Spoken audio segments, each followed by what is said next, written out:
Nous avons décidé de travailler sur les villes et les territoires en partage pour plusieurs raisons. En fait, il y a de nombreuses communautés de communes aujourd'hui, de villes et de territoires qui s'interrogent sur la façon dont ils peuvent intégrer l'économie du partage et l'économie collaborative dans leur quotidien, et ils se demandent comment ça peut redynamiser leur territoire. C'est-à-dire qu'on observe aujourd'hui une émergence de ces thématiques autour du don, du troc, de l'échange, de la consommation dite collaborative.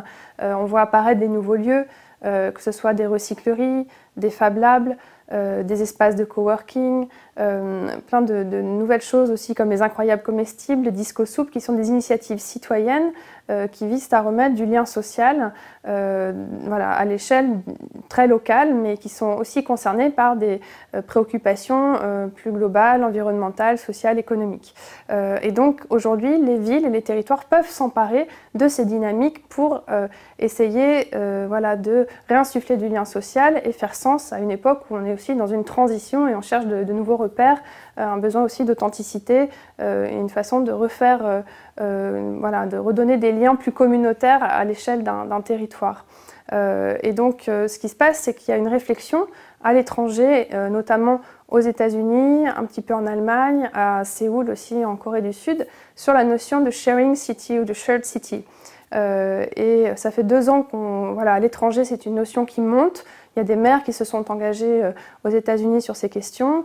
Séoul, le maire s'est emparé de la notion et a décidé de, voilà, de lancer 20 grands chantiers autour de l'économie du partage à l'échelle de la ville et plus globalement du pays. Et donc, voilà, en France, il n'y avait rien. Donc l'idée de ce groupe, c'était de réunir des personnes qui, en tant qu'urbanistes, économistes, experts des thématiques du développement durable ou entrepreneurs concernés par ces sujets, puissent réfléchir pendant plusieurs mois sur cette question. On s'est intéressé à la définition de l'économie du partage et de l'économie collaborative. On s'est intéressé aux exemples à l'étranger, au type de villes et de comportements quand elles s'engagent sur la réglementation autour d'Airbnb, autour d'Uber ou d'autres startups de l'économie collaborative.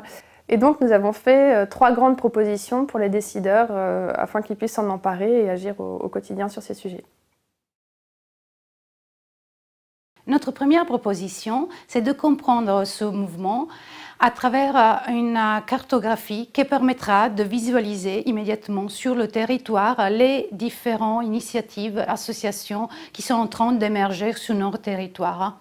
Cela peut être réalisé à travers un appel à projet, donc en partant ex nihilo, de rien, ou bien en utilisant les nombreuses plateformes qui existent sur notre territoire, ou encore en travaillant à partir d'enquêtes avec les habitants qui permettront de définir plus précisément les attentes, les besoins et à la fois les réponses qu'on peut leur apporter.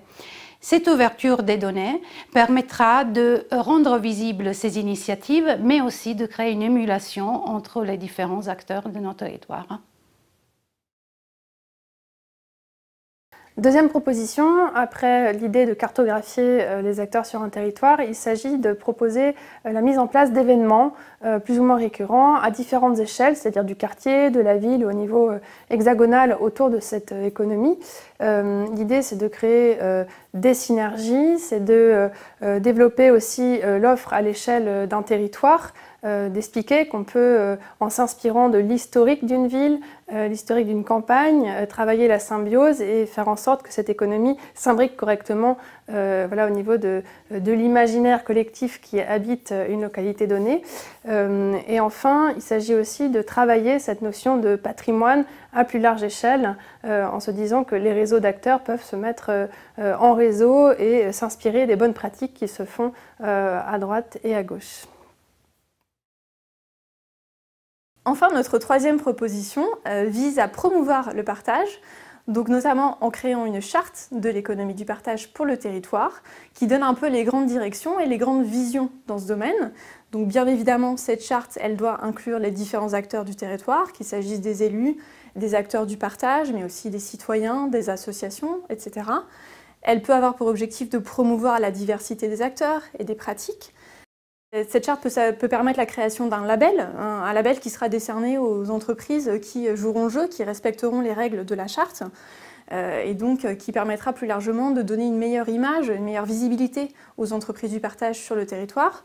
Par ailleurs, dans le prolongement de la charte, on peut imaginer la création d'un comité de suivi un peu de cette charte qui s'assure que tous les acteurs la respectent bien, qui permettent de résoudre éventuellement des conflits entre les acteurs et voire même qui peut aller plus loin en promouvant certaines initiatives, certaines pratiques qui seront considérées comme particulièrement intéressantes pour le territoire, qui peut même éventuellement les financer si on estime que c'est utile.